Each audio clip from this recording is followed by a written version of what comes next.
लेकिन खराब कर्म का गुणगान नहीं होता है, सुकर्म का गुणगान किया जाता है। तो ऐसे समय पर ये इनका अवतरण हुआ और इनका मैंने देहावसान हुआ, उसी के संबंध में कुछ पद लिखे हैं, तो आपको सुना रहे हैं। धन धन धन्य पावन ये ईश्वर गाँव, इसके चरण शरण में आकर सब जन्म पाते हैं छाँव, सब जन पाते हैं छाँव। धन धन पावन है ईश्वर गाँव, इसके चरण शरण में आकर सब जन पाते हैं छाँव। इस पावन धरती पर आकर सीताराम स्वरूप को पाकर पावन किए है धरती धाम। धन धन है ईश्वर गाँव, धन धन पावन है ईश्वर गाँव। उत्तर पश्चिम पूरब पश्चिम भवन किए जो पाँव, कभी न स्थिर जो रहते थे अब स्थिर हुए यही गाँव ठाव। उत्तर पश्चिम पूरब पश्चिम भ्रमण किए जो पाँव, कभी न स्थिर जो रहते थे अब स्थिर हुए यही ठाव। पावन धरती पर लिए समाधि सभी सुजन जन आओ, परम पुनीत भाव था उनका सादर सब ही जन को बुलाओ। यह करुणा के ठेस दरियाओं, धन धन पावन यह ईश्वर गाँव। लिए समाधि पावन छठ पर्व पर, लिए समाधि पावन छठ पर्व पर, क्योंकि अध्यात्म से था इनका लगाव। उत्तम कुल अति पावन करके पंच तत्व में विलीन हुए सुजस अति कमाओ। संत सदगुरु यह सीख बतावे, जो जन चाहे अपना कल्याण, गुरु हरि चरण में प्रेम लग दिढ़ाकर तब होगा सतपथ का निर्माण। कहने का मतलब हुआ कि इस इसरौर गांव में उनका अवतरण हुआ और कोई भी आता है इस धरती पर तो भला बुरा सब तरह का कर्म करता है, उससे हो जाता है, नहीं चाहिएगा तैयो हो जाता है, यह प्रकृति का विधान है। लेकिन ये अध्यात्म से जुड़े हुए थे, इतना पवित्र काम था इनका कि हमेशा ध्यान भजन में लवलीन रहते थे। और हम उनको बता दिए थे कि आप हमेशा अपने छठा चक्र में रहिएगा। आँख के ऊपर के भाग को छठा चक्र कहा जाता है और उसी का छठ पर्व के रूप में मनाया जाता है। तो जो प्रकाश और घंटी बजाया जाता है, सूप में अर्घ जो दिया जाता है भगवान सूर्य का, तो वहाँ पर घंटी भी बजाते हैं पंडित लोग और दिया भी जलाते हैं। वह घंटी, वह शब्द और दीपक प्रकाश अपने अंदर में भी है, जो छठा चक्र में रहते हैं। छठा चक्र आज्ञा चक्र को कहा जाता है। आँख के नीचे के भाग को पिंड कहते हैं और आँख के ऊपर के भाग को ब्रह्मांड कहते हैं। तो हमेशा उनको हम संकेत दे दिए थे, क्योंकि हमको बताने का अधिकार मिला। वस्त्र मिला तो वहाँ बाबा हमको गुरु जो है सो उनके कृपा से हमको अधिकार मिला। तो उनको हम बताए थे कि आप हमेशा छठा चक्र में रहिएगा, यानी आज्ञा चक्र में रहिएगा। और भगवान की कृपा से, गुरु की कृपा से उनका छठा चक्र में ही देहावसान हुआ। हमेशा वो छठा चक्र में ध्यान लगाए रहते थे। छठा चक्र आपके ऊपर का ध्यान, जिसको आज्ञा चक्र करते हैं, हमेशा ध्यान लगाए रहते थे। प्रकाश का उनको अनुभव हुआ था, ब्रह्म प्रकाश का अपने अंदर में। तो ऐसे समय में छठ पर्व में कितना पवित्र पर्व है छठ। और खड़ना के दोनों का देहावसान 26 अक्टूबर को हुआ और 27 अक्टूबर पारण के दिन उनका दाह संस्कार हुआ। कितना पवित्र काम है। छठ पर्व में, पवित्र त्योहार पर्व में उनका जिनका देहावसान होता है, शरीर छूटता है, वो हमेशा पवित्र धाम में जाते हैं। ऋषि कुल में, देव कुल में, पूर्वज कुल में वो रहते हैं, धाम में न गए। हाँ, इसी तरह का, के दिन उनका सुन लीजिए पहले, इसी तरह का अवसर, शुभ अवसर हमारे पिताजी को भी मिला था। जिनके पिता जो सपुत्र थे, दशहरा में 10 द्वार जहाँ खुला रहता है, उस समय हमारे पिताजी का शरीर छूटा था। तो पवित्र पिता के पावन पुत्र ये थे। तो ऐसे शुभ अवसर में इनका अवतरण हुआ और ये पवित्र काम किए। उनका यही जसगान है कि पवित्र पर्व छठ पर्व में उनका देहावसान हुआ। पुण्य कर्म था उनका, तभी तो पवित्र समय मिला। ऐसा सबको ऐसा शुभ अवसर तो नहीं मिलता है। तो अब बाबा छठ पूजा मतलब हमनी कर सका ही। एकदम छठ पूजा छोड़ने की जरूरत नहीं है। और ये कह देते हैं कि वो मरे नहीं तो शुभ कर्म करके गए। तो आपको शुभ कर्म करने के लिए सो अवसर दे रहे हैं, दिए हैं, इसको कभी मत भूलो।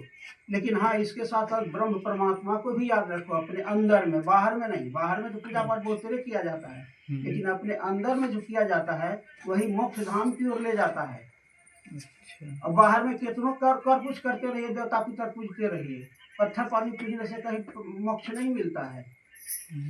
मोक्ष कहा गया, हमारा धर्मशास्त्र बतलाता है, मोक्ष से नहीं वासो अस्ति न ग्रामांतर में हुआ अज्ञान हृदय ग्रंथिना तो मोक्ष इति स्मृत। मोक्ष जो है वो कोई हाट बाजार में नहीं बिकता है। मोक्ष अपने शरीर के अंदर मिलता है। जो अंदर में ध्यान सत्संग करेंगे, जो अपने इष्ट का ध्यान सिमरन करेंगे, उनको मोक्ष की प्राप्ति होती है। और बाहरी जिंदगी भर कितनों पूजा जन्म जन्मांतर से पूजा पाठ करते ही आ रहे हैं, कुछ पुण्य संस्कार था तभी मनुष्य शरीर मिला है। और ऐसे मनुष्य शरीर प्राप्त करके अगर ईश्वर का भजन ध्यान सत्संग नहीं करते हैं तो यह मनुष्य शरीर रहेगा कि नहीं रहेगा कोई गारंटी नहीं है। और जो ध्यान भजन सत्संग करेंगे, ईश्वर के चिंतन में रहेंगे, उनके लिए गारंटी है कि उनको मनुष्य शरीर पुनः मिलेगा। और जहाँ से सत्संग छोड़े थे, ध्यान छोड़े थे, वहीं से पुनः आरंभ करेंगे। यही विधान है। संत महात्मा यही कहते हैं और शास्त्रों का भी यही आदेश है कि हमेशा भगवान के ध्यान में रहते हुए सब काम कीजिए।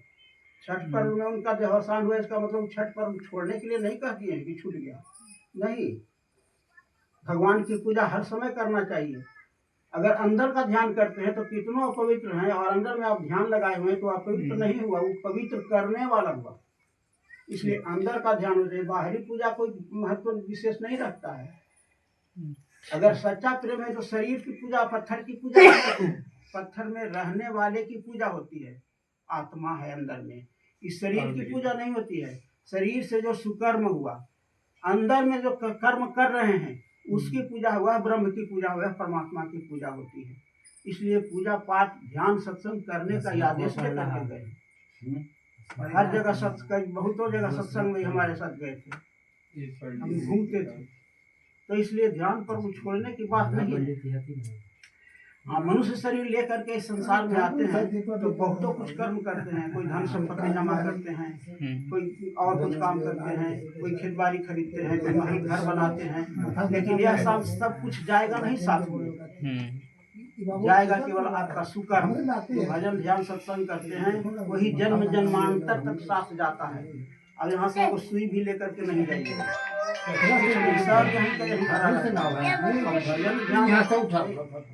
चुप रहिए, चुप रहिए ना दीजिए, एक बार चुप रहिए ना थोड़ा।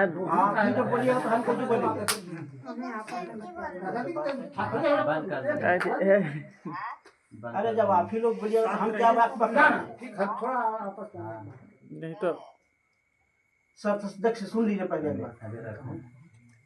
यह सत्संग है।